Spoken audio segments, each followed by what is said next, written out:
سلامونه او نیکې هیلې د کلام غږ چینل ته ښه راغلاست. دا د خوږ عذاب ناول ده چې ژباړن یې خواجه زید صاحب او زه احساس یې تاسو ته وړاندې کوم. درېیمه برخه. د دغه بني بشر خبرو ته حیرانه وم. دوی د کوم ننګ او غیرت په اړه خبرې کوي، لکه چې د دوی غیرت له مړینې وروسته راژوندی کیږي. مور مې د شیانو په راټولولو بوخته شوه. د هر څیز په ټولولو به یې لپې لپې اوښکې تویولې. که څه هم نیم ساعت د کور د څیزونو په ټولولو لپاره بس و، ځکه دومره شیان مې نه درلودل. د غریبانو ژوند و. یوازینی څیز چې لږ قیمت یې درلود هغه د تیلو بخارۍ وه چې پلار مې په پور اخیستې وه.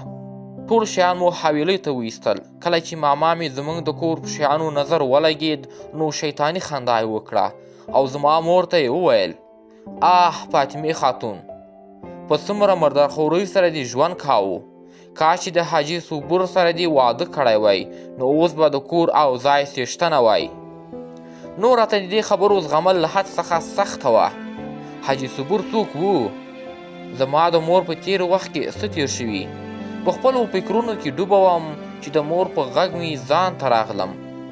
مور مې وویل: حرم نورې، د ماما سره دې مرسته وکړه. هغه وخت که څه هم ماشومه وم، خو د خپلې وسې څخه د درنو بارونو په پورته کولو سره مې غوښتل چې خپل ماما ته دا وښیم چې زه کمزورې نه یم. د کور شیان مو موټر کې ځای پر ځای کړ او د اخري ځل لپاره د خپلې مور سره خپل وړوکي کور شاوخوا ته مو وکتل.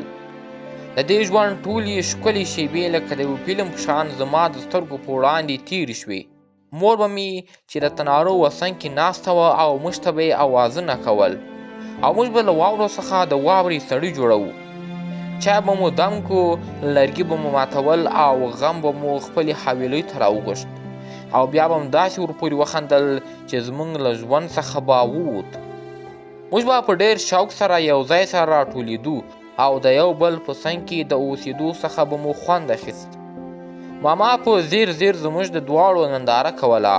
ما خپل د سترګو د اوښکو د پټولو لپاره په زوره د خپل ستوني اوبه تېرې کړې. هغه وخت ما د خپل د ژوند د لومړی درد خوند وڅښه. مور مې چادري پر سر کړه او د موټر پر لور روانه شوه. په حقیقت کې موږ نامعلوم لوري ته روان وو.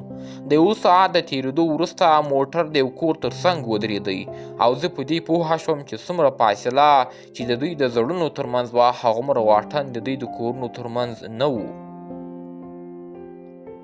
لاس مې د خپلې مور په لاس کې کلک تړلی و. دواړه انګړ ته ننوتو.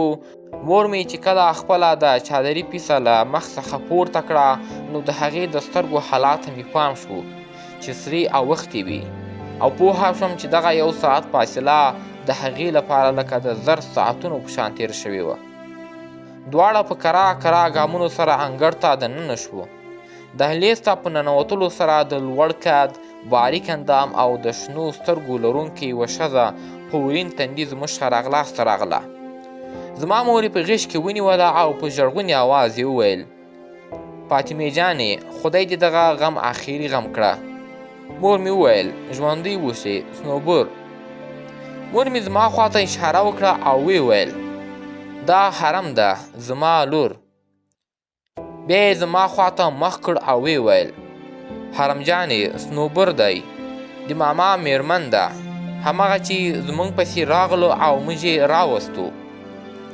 ښه نو دا د ابلیس نوم نعمت دی، البته د نعمت څخه زیات زحمت او غضب دی. په داسې حال کې چې د ځان سره په خبرو بوخته وم هغې ښځې ته مې یوازې د سر په خوځولو سلام وکړ